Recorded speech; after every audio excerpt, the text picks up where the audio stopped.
Hai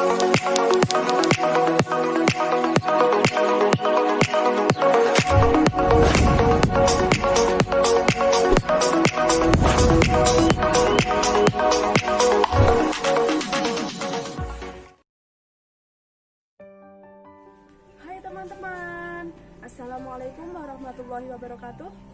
Kembali lagi dengan saya Nur Afiah di channel Tadris IPA IAIN Kudus. Oke, pasti kalian sudah tahu dong di sini saya akan membahas apa? Sesuai dengan judulnya, saya akan membahas binatang yang berjalan sangat lambat, serta kalau berjalan membawa cangkangnya. Apakah itu? Ya, binatang itu sering disebut dengan bekicot. Bekicot merupakan hewan invertebrata dengan tubuh lunak dari kelas Gastropoda. Bekicot mempunyai cangkang yang besar, berbentuk runcing, berwarna coklat dan mempunyai pola garis padat berbentuk piramid atau seperti kerucut dengan pola spiral atau lilitan seperti sekrup dan dasar cangkang yang membulat. Fungsi cangkang tersebut selain sebagai rumah, juga untuk mempertahankan diri dari musuh dan untuk memperkecil penguapan tubuhnya. Bekicot dapat hidup di air laut, air tawar, dan di darat. Umur bekicot dapat mencapai 10 tahun dengan rata-rata usia hidup 5-7 tahun. Klasifikasi bekicot.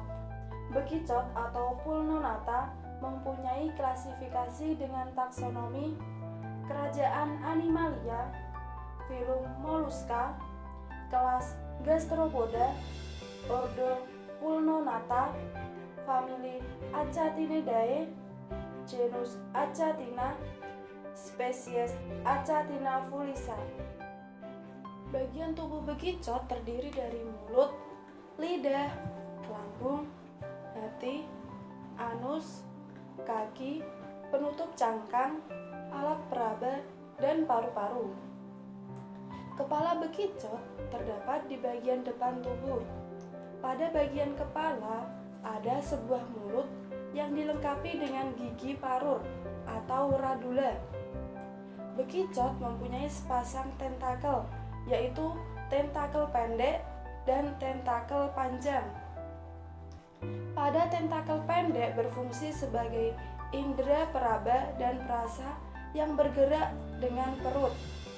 Tentakel berguna untuk merasakan perubahan suhu tubuh, sebagai petunjuk jalan dan sebagai petunjuk adanya makanan. Sedangkan pada tentakel panjang berfungsi sebagai mata, yaitu untuk membedakan keadaan gelap terang. Bekicot bergerak menggunakan bagian bawah perut yang berfungsi sebagai kaki yang melebar yang terdapat di bawah badan berupa gerak kontraksi berurutan. Pada tubuh bekicot memiliki kelenjar mukus yang berfungsi mengeluarkan lendir saat bekicot berjalan yang disekresikan oleh granula-granula yang terdapat dalam tubuh bekicot dan terletak di permukaan luar. Bekicot tidak memiliki kaki sebagaimana umumnya hewan lain, tetapi seluruh permukaan bawah tubuh bekicot itulah merupakan kakinya. Kaki bekicot berbentuk rata, halus, dan bergumpal menyerupai daging yang menyatu dengan badannya. Ketika berjalan, bekicot mengeluarkan cairan berlendir. Lendir bekicot adalah sejenis lendir yang merupakan sekresi luar tubuh yang diproduksi oleh bekicot yang merupakan Mollusca gastropoda. Lendir gastropoda tidak hanya digunakan sebagai pelapis untuk menutupi permukaan tempat bekicot merayap dan pelapis untuk menutupi bagian tubuh yang lunak, tetapi juga kadang-kadang untuk memungkinkan bekicot yang sedang beristirahat menempel secara pasif ke permukaan seperti pada batu. Lendir diproduksi oleh kelenjar di kaki bekicot, khususnya kelenjar besar yang terletak di bawah mulut. Bekicot melepaskan berbagai jenis lendir tergantung dari cara ia dirangsang. Ketika rangsangan normal, lendirnya kental atau lengket. Tetapi, jika bekicot diganggu terus-menerus atau bahkan dengan keras, ia mengeluarkan sekresi berbusa yang bening. Tahukah kalian mengapa bekicot takut jika diberi garam? Sahabat sains, pernahkah kalian mendengar kisah bekicot takut dengan garam?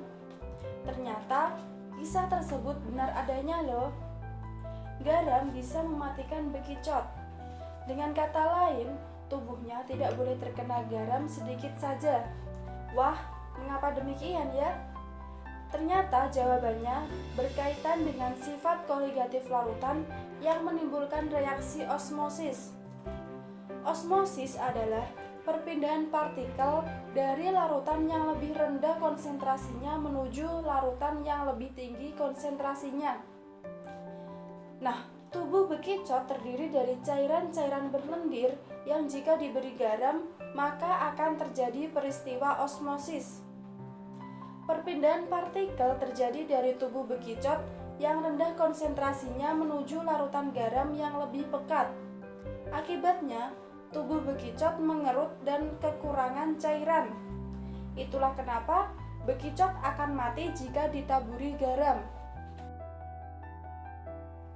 Nah, ternyata hewan kecil ini sering kalian temukan di sekitar rumah, memiliki keunikan yang dapat dijadikan pembelajaran IPA seperti yang saya sebutkan tadi. Cukup sekian video kali ini, semoga bermanfaat. Dadah. Wassalamualaikum warahmatullahi wabarakatuh.